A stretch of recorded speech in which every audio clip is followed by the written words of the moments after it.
नमस्कार, शाम के 7 बज चुके हैं। शंखनाद में आप सभी का स्वागत है। मैं हूं आपके साथ चित्रा त्रिपाठी। शंखनाद आज उस खबर पर जिसने बंगाल की चुनावी सियासत में खलबली मचा दी है। ममता बनर्जी के परिवार पर कोयले की तस्करी के आरोप खालिक बनकर लगे हैं। आज सीबीआई ममता बनर्जी के भतीजे अभिषेक बनर्जी के घर पर पहुंची। सीबीआई ने ममता बनर्जी की बहू और अभिषेक बनर्जी की पत्नी रुजिरा से करीब 1.5 घंटे की लंबी पूछताछ की, लेकिन सीबीआई जब अभिषेक के घर पहुंची उसकी ठीक पहले ही ममता बनर्जी अभिषेक के घर पहुंच गई। ममता बनर्जी का अभिषेक के घर पहुंचना सीधे तौर पर यह संदेश देना है कि सीबीआई की इस लड़ाई में ममता बनर्जी भतीजे अभिषेक के साथ खुलकर खड़ी हुई हैं। अभिषेक बनर्जी के घर से ऐसी तस्वीरें सामने आएंगी ये किसी ने सोचा भी नहीं होगा। ऐसे वक्त में जब ममता बनर्जी के कुनबे पर कोयले के करप्शन वाला आरोप कालिख बनकर चस्पा है, ऐसे ही वक्त में ममता बनर्जी ने अभिषेक के घर जाकर अपना इरादा जता दिया। ये बता दिया कि वो भतीजे अभिषेक के साथ डट कर खड़ी है।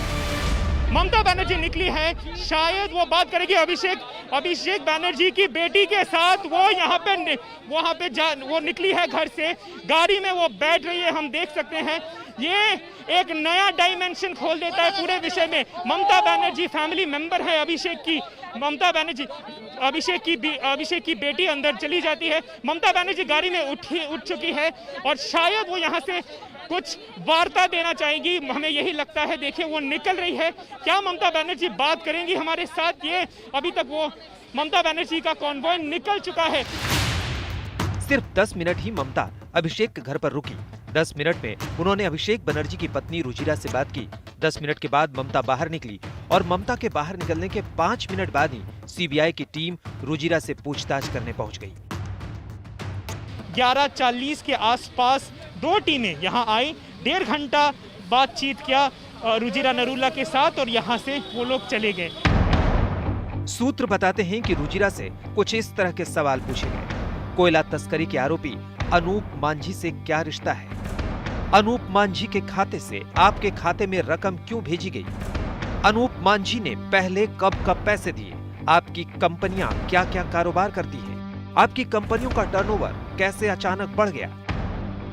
यहाँ ये बताना जरूरी है कि रुजिरा और उनकी बहन मेनका इस कोल के करप्शन वाले मामले में अभी आरोपी नहीं बल्कि गवाह है। दोनों का नाम मुख्य आरोपी अनूप मांझी से पूछताछ के बाद सामने आया। इस कोल तस्करी के मामले में अभिषेक बनर्जी का नाम भी सीधे तौर पर नहीं जुड़ा है, लेकिन सीबीआई की जांच को वो अपनी घेराबंदी के तौर पर देख रहे हैं। আমি তো বলেছি আমার পিছনে ইডি সিবিআই লাগাতে হবে না, আমি এই মাটির সন্তান। যারা ইডি সিবিআই এর ভয়ে বিজেপিতে যাচ্ছে আর আমাকেও চমকাচ্ছ ইডি সিবিআই দিয়ে যে বিজেপিতে যাবে, আমার গলা কেটে দিলেও জয় বাংলা বেরোবে, মমতা ব্যানার্জি জিন্দাবাদ বেরোবে। ममता बनर्जी, अभिषेक बनर्जी और टीएमसी आरोप लगा रहे हैं कि केंद्र सरकार चुनावी पंगाल में सीबीआई का बेजा इस्तेमाल कर रही है। সিবিআই বলুন, ইডি বলুন, ইনকাম ট্যাক্স বলুন, এগুলো সবাই জেনে গেছে। এগুলো আর নিরপেক্ষ বলে কিছু নেই, এগুলো সব বিজেপির অফিস হয়ে গেছে। टीएमसी के इन आरोपों पर केंद्र सरकार की ओर से सफाई दी जा रही है। That is a baseless allegation. There is a baseless allegation. जो भी इन्वेस्टिगेशन एजेंसीज है वो अपना काम करते हैं। सरकार हर दिन हर विषय हर प्रांत का कोई हम उसमें हाथ नहीं लगाते। बहरहाल इस सियासत के बीच मसला ये है कि अनूप मांझी जैसे कोयला कारोबारी के खाते से अगर अभिषेक की पत्नी रुजिरा और अभिषेक की साली मेनका के विदेशी खाते में पैसे जमा हुए हैं तो सवाल तो ममता पर भी उठेंगे। श्वेता सिंह, सूर्याग्नि रॉय और अनुपम मिश्र के साथ इंद्रजीत कुंडू, कोलकाता। आज कोयला घोटाले को लेकर जो आरोप लगे हैं यकीनन वो आरोप बहुत गंभीर है, लेकिन इन सब के बीच आपको बताते चलें कि इस समय जिस तरह की स्थिति बनी हुई है, लगातार सीबीआई की इस तरह की सक्रियता पर सवाल भी पूछे जा रहे हैं, खासतौर से टीएमसी की पार्टी की ओर से। अब जरा कुछ आंकड़े आपके सामने रखते हैं और यहां पर हम आपको दिखाने की कोशिश कर रहे हैं कि दरअसल ये पूरा का पूरा मामला है क्या, पुराना विवाद रुचिरा के साथ किस तरह से जुड़ा हुआ है। देखिए, थाईलैंड की नागरिकता का आरोप उनके ऊपर लगा है, कुछ दस्तावेज में भारतीय नागरिकता, यानी कि रुचिरा के पुराने विवाद क्या क्या हैं और अब ये नया विवाद कोयला घोटाले का जो इस कदर इनके साथ जुड़ा हुआ है, जो यकीनन पूरे परिवार की मुश्किलें बढ़ाता हुआ नजर आ रहा है। रुचिरा के ये पुराने विवाद जो हम आपको दिखा रहे हैं, पीआईओ कार्ड में पिता का नाम है निफोन नरूला, विवाद प्रमाण पत्र में पिता का नाम गुरुशरण सिंह आहूजा। अब दो अलग अलग चीजें, यकीनन इसको लेकर बीजेपी लगातार रुचिरा पर सवाल का ताने कस रही है। बैग से 2 किलो सोना पकड़ा गया था, थाई नागरिकता बनाकर हाईकोर्ट से राहत मिली थी। ये इनके पुराने विवाद हैं जिसमें बार बार रुचिरा का नाम निकलकर सामने आया था।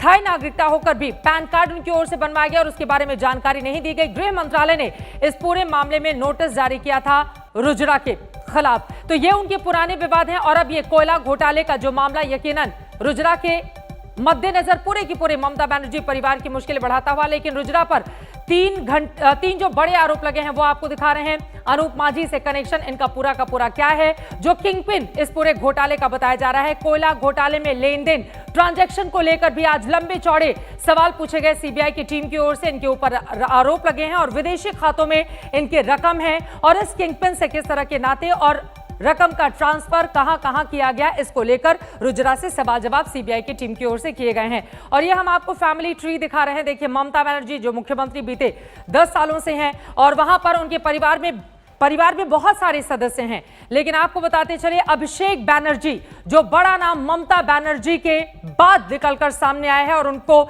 बहुत अहम जिम्मेदारी भी ममता बनर्जी की ओर से दी गई। अभिषेक बनर्जी भतीजे हैं और अभिषेक बनर्जी की पत्नी है रुचिरा नरूला जो कि ममता बनर्जी की बहू है। वहीं दूसरी तरफ आपको हम दिखा रहे हैं अमित भागदार जो कि भाई हैं, लता भाभी हैं, मेनका गंभीर रुचिरा नरूला जो कि बहू है ममता बनर्जी की, उनकी वो बहन है।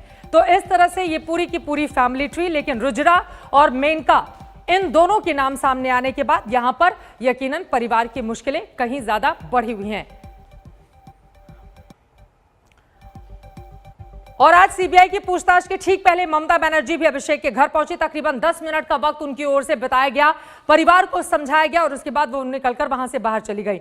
लेकिन आज एक और सीबीआई ने कोलकाता में ममता बनर्जी की बहू से पूछताछ की, तो वहीं दूसरी ओर ममता के करीबी पूर्व पुलिस कमिश्नर राजीव कुमार को लेकर सीबीआई सुप्रीम कोर्ट पहुंची।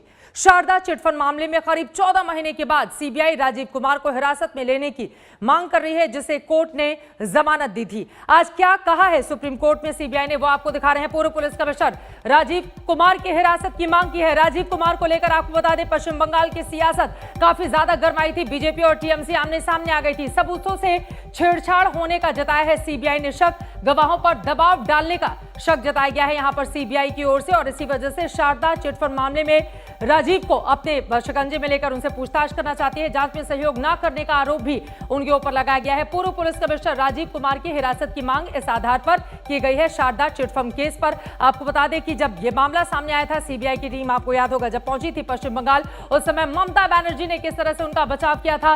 लेकिन अब कुल मिलाकर सीबीआई की इस तरह की सक्रियता क्या कहती है, यह भी अपने आप में बड़ा सवाल है। लेकिन अगर आरोप गंभीर हैं तो सवाल क्यों नहीं पूछे जाएं, यह भी अपने आप से यह मामला काफी ज्यादा महत्वपूर्ण हो जाता है। और इसी पर बातचीत करने के लिए दो बेहद खास मेहमान इस वक्त हमारे साथ जुड़ चुके हैं। उनका परिचय आपसे करवा देती हूं। प्रोफेसर ओपी मिश्रा जो कि स्पोक्स पर्सन है टीएमसी के, वो हमारे साथ हैं, और साथ ही Nupur Sharma spokesperson BJP के हमारे साथ जुड़ चुकी हैं। लेकिन सबसे पहले नुपुर आपसे ही शुरुआत करते हुए, चूंकि टीएमसी की ओर से बार बार कहा जा रहा है कि राजनीतिक जमीन बीजेपी मजबूत नहीं कर पा रही है, इस वजह से सीबीआई को टूल की तरह इस्तेमाल किया जा रहा है, क्या जवाब है इस पर आपका? देखिए, नमस्कार चित्रा जी, को पैनलिस्ट को और ऑल्सो आपके दर्शकों को। ये मैं जरूर जानती हूं कि टीएमसी सर्वोच्च न्यायालय नहीं है और वो यूपीए सरकार का, वो जब सत्ता में होती थी वो वाला जमाना गया जब सर्वोच्च न्यायालय ने कांग्रेस के अधीन काम करने वाली सीबीआई को केज्ड पैरेट कहा था, मतलब पिंजरे में बंद तोता। अब जमाना अलग है। जांच एजेंसियों को पिछले वर्ष रेड्स के बाद नवंबर में 2020 के अंदर जो एफआईआर लॉन्च करी और रेड्स में उनको जो पता चला, तो शायद इन लोगों को पता नहीं होगा, लेकिन जांच तो सीआईएसएफ और रेल के खुद के अफसरों के ऊपर तक हो रही है। तो हाँ, कहां से कोयला चोरी हो रहा है, इंडिया बांग्लादेश बॉर्डर पे जो ये एरिया पड़ता है, कहां से वो इलीगली ट्रांसपोर्ट हो रहा है, कहां से उसकी तस्करी हो रही है, ये तो जांच एजेंसी काम करेगी ही। भूलिएगा मत, कि कोलगेट स्कैम बहुत बड़ा स्कैम था कांग्रेस सरकार के अधीन, तो ये अपने आप को देश के कानून, देश के संविधान, देश के सर्वोच्च न्यायालय से ऊपर ना समझे ओपी मिश्रा जी, क्या खुद को ऊपर समझ रही है टीएमसी जो आरोप लगा रही है इस वक्त नुपुर? और यकीनन कोई पहला विवाद तो जुड़ा नहीं है रुजिरा के साथ, विवादों का पुराना नाता रहा है, तो उसी में एक ये भी मामला जो अपने आप में कोयला घोटाले का बेहद गंभीर हो जाता है, तो पूछताछ अगर किया जा रहा है तो आप इसको राजनीति से जोड़कर क्यों देख रहे हैं? राजनीति से ही तो जुड़ा हुआ है, राजनीति ही है, बीजेपी का खेल है, इलेक्शन के पहले शुरू हो जाते हैं और आप जैसे चैनलों के पास सूत्रों के हवाले काफी सारी बातें आ जाती हैं। मुझे तो पता था जो कल जो प्रधानमंत्री जी का फ्लॉप शो हुआ और झूठों का पुलिंदा उन्होंने खोला, उसके बारे में चर्चा होगी। आपके चैनल ने ऐसे ही बताया था हमारे पार्टी को जो प्राइम मिनिस्टर के ऊपर चर्चा होगी उनकी विजिट की। खैर कोई बात नहीं, नुपुर जी को भी मेरा नमस्ते और उनको ये बता दूं वो कोयला का जो इशू है वो शायद आप गलत समझ रही हो, बांग्लादेश का नहीं, आप लोगों की ओर से किया जा रहा है, लेकिन आज का सबसे गंभीर मामला तो कोयला घोटाले में पूछताछ है, तो सवाल आपसे कल की रैली पर पूछा जाएगा। बीच में मत बनिए आप प्लीज। चित्रा जी बीच में मत टोकिए, यदि समय देना होगा तो समय दीजिएगा, तो यदि कहिएगा जो 20 सेकंड में बात करना है 20 सेकंड में बात करेंगे, आप कहिएगा यदि 45 सेकंड में बात करना है 45 सेकंड करूंगा। बीच में मत कूदिए, बीच में मत बोलिए, बी न्यूट्रल, हैव सम मैं एक सेकंड मिश्रा जी पूरी तरह से आपकी रिस्पेक्ट करते हुए एक सेकंड सर, ये न्यूट्रल वाला पार्ट प्लीज कहीं और पढ़ाएगा, नंबर 1। नंबर 2, मामला चूंकि बेहद गंभीर है, अगर आप मीडिया पर सवाल खड़े करेंगे या मुझे सब्जेक्ट सिखाएंगे तो मैं आपसे क्रॉस क्वेश्चन पूछूंगी और उसका जवाब आपको देना होगा, क्योंकि मीडिया का काम ही है आप जैसे लोगों से या सरकार से सवाल पूछना। बीच में सवाल, डिबेट में बीच में सवाल पूछा जाता है, रैली में तो आप खड़े नहीं है, लेकिन ठीक है आपकी बात का सम्मान करते हुए प्लीज बोलूंगा ना, तो आप तो दूसरा कुछ नहीं कर सकते। अच्छा नहीं हम मैं भी आपका सम्मान करता हूं, आदर करता हूं। व्यक्तिगत आरोप प्रत्यारोप में सब्जेक्ट पर रहिए प्लीज। हाँ बोलिए। कोयले के, अरे मैं नहीं कर रहा था कोई व्यक्तिगत आरोप, कोयले का कॉन्टेक्स्ट जो नुपुर जी बता रही थी वो इंडिया बांग्लादेश बॉर्डर का साइड का नहीं है, वो झारखंड के बॉर्डर का साइड है, उनको फैक्चुअली बता रहा हूं, इसमें कोई बड़ी बात नहीं है। अभी अमित शाह जी को उन्होंने असम्मानजनक शब्द कहे, उन्होंने मानहानि का शब्द कहे, इसीलिए अभिषेक बैनर्जी जी ने कोर्ट में मामला किया। अब इसलिए अमित शाह जी को कोर्ट ने समन भेजा था, कल के डेट का समन था, उसी का प्रतिशोध लेने के लिए ये कार्रवाइयां की जा रही है। हमें पता है जो कितनी बार कार्रवाइयां हुई हैं केजरीवाल जी के वहां, अहमद पटेल के वहां, हरीश रावत के वहां, पर येदुरप्पा के वहां नहीं, पर रेड्डी ब्रदर्स के वहां नहीं। तो हमें पता है बीजेपी क्या करना चाहती है, कैसे एक्सटेंशन दे रही है डायरेक्टर लोगों को, कैसे मिसयूज कर रही है, कैसे एक विशेष राज्य के ऑफिसर्स लोगों को सीबीआई में नियुक्ति हो रही है। हमें पता है, हम मुकाबला करने के लिए तैयार हैं, मैदान छोड़ने वाले नहीं है। यहाँ पर हर एक जगह, हर एक इंच में मुकाबला होगा, इंच में मुकाबला करने के लिए वो तैयार हैं। इलेक्ट्रल होगा। आप लोग डराने की कितनी भी कोशिश करें वो डरेंगे नहीं, ये कह रहे हैं मिश्रा जी। बताइए नुपुर। देखिए मैं इनकी शायद समझदारी कुछ कम है, केस कल परसों दर्ज नहीं हुआ। अगर ये सीबीआई की रजिस्टर्ड एफआईआर जो नवंबर 27, 2020 में दर्ज हुई है, अगर वो कह रहे हैं, उसकी तुलना कर रहे हैं जो समन इशू है गृह मंत्री जी के खिलाफ, देखिए अगर आपने करे समन इशू तो उसमें जांच पड़ताल करे कोर्ट, जो कोर्ट की कचहरी की प्रोसीडिंग्स होती है वो तो चलती रहेगी। तो या तो आप ये कहना चाह रहे हैं कि समन नवंबर 2020 में आपने डिसाइड कर लिए थे, भूलिएगा मत, मई 2020 में, इनको चुप कीजिए, मैं इनके बीच में नहीं बोली, मई 2020 में 45 जगह छापे मारी और अभी फरवरी में कुछ दिनों पहले 13 जगह और छापे मारी, और पूछताछ करने पे रुजिरा बैनर्जी और उसकी बहन मेनका गंभीर का नाम आया है। अब मुझे बता दीजिएगा कौन से समन इशू हुए थे 2019 के अंदर, जब रुजिरा बैनर्जी थाईलैंड से आई। वैसे तो वेस्ट दिल्ली की लड़की है, दिल्ली में अभिषेक बैनर्जी से पढ़ाई करती हुई मिली है, यही की दिल्ली की लड़की है, थाई पासपोर्ट पे काम करती है, कस्टम्स को डिनाई करते हुए, हाथापाई करते, गाली गलौज करते हुए कस्टम को अपने आप को चेक जांच पड़ताल करने नहीं दिया, जबकि कस्टम और एक्साइज टोटली एक केंद्र सरकार के अधीन आने वाला फंक्शन है। यहां पे भी बता दूं मैं आपको, तो उस टाइम पे भी ममता बनर्जी की सरकार ने एक डायरेक्शन इशू कर दिया था कि टीएमसी का कोई भी वीवीआईपी हो, ठीक है, कुछ भी हो, वो कस्टम्स के अंडर नहीं आएगा। मुझे नहीं पता था नियम बदल दिए परिवार की वजह से ओपी मिश्रा जी। और साथ ही जरा ये बता दीजिए, रुजरा को लेकर ये जो नागरिकता का विवाद है वो कहां की नागरिक है, ये कम से कम क्लियर करके जाइए आप। मैं तो बड़ा खुश हूं जो बीजेपी स्पोक्स पर्सन ने स्वीकार कर लिया जो केंद्रीय सरकार नपुंसक है, इनफेक्टिव है, एयरपोर्ट के ऊपर कंट्रोल नहीं है, एक कस्टम्स एक्साइज उसके अंडर नहीं चढ़ते हैं। वहां कोलकाता एयरपोर्ट के अंदर जो कि सेंट्रल गवर्नमेंट के अंडर में है, वहां वो ममता बनर्जी के पुलिस के कहने के अनुसार चलती है। रुजिरा बनर्जी ने नहीं मानता हूं, मैं ये कह रहा हूं जो कोई प्रमाण ही नहीं है, इसीलिए हुआ था तमाशा, वहां पे पुलिस आ गई थी। बीच में बोल रही है आप, फिर से बीच में बोल रही हो, बीच में मत बोलो, बीच में मत बोलो। मैं ये कह रहा हूँ जो बीजेपी और आरएसएस की गुंडागर्दी यहाँ नहीं करने देंगे ना, आरएसएस की गुंडागर्दी नहीं करने देंगे। अब देखिए आप बीच में बोल रही हो, जो मुख्यमंत्री देश के प्रधानमंत्री को नहीं मानती कि थप्पड़ मारूंगी, आप बोलिए। वो तो कह रहे हैं जो खून कर देंगे, बताइए घोष कह रहे हैं खून कर देंगे। टीएमसी गुंडाई है, दिल्ली कम्युनल रायोट करवाया आप लोगों ने, देश के संविधान को नहीं मानते, आज आप मान गए, आज आप मान गए। अच्छा, क्या आपकी आइडियोलॉजी है? आपकी लॉ एंड ऑर्डर आपके अधीन है, कलकत्ता पुलिस आपके अधीन है, वेस्ट बंगाल पुलिस आपके अधीन है, चाहे वो माल्टा हो, चाहे वो आपका वजीरहाट हो, चाहे वो बंगाल में कोई भी तुष्टिकरण का मामला हो, एक एक करके हम अपनी बात रखें। ठीक है, सरकार को गलत कैसे बता रहे हैं? उन्होंने जो आरोप लगाए मिश्रा जी इस पर, और नागरिक कहाँ की है ये भी तो बता के जाइए। अभी तक शारदा नहीं कर पाए आप लोग, अभी तक शारदा का नहीं कर पाए, अभी तक नारदा नहीं कर पाए। सब लीडर लोगों को बीजेपी में है, आपके जो लीडर लोगों का लिस्ट देख लीजिए ना, जिन लीडर लोगों को लेके प्रधानमंत्री मोदी गए हुए हैं, अमित शाह गए हुए हैं, उनका लिस्ट देख लीजिए। अभी 6.5 साल हो गया, 6.5 साल में क्या चूड़ी पहन के बैठी है सीबीआई, चूड़ी पहना हुआ है सीबीआई ने, चूड़ी पहना हुआ है ईडी ने। क्या हुआ रोज वैली का, क्या हुआ शारदा का, क्या हुआ नारदा का? चलो आगे बढ़ो, आप चलो आगे लड़ो।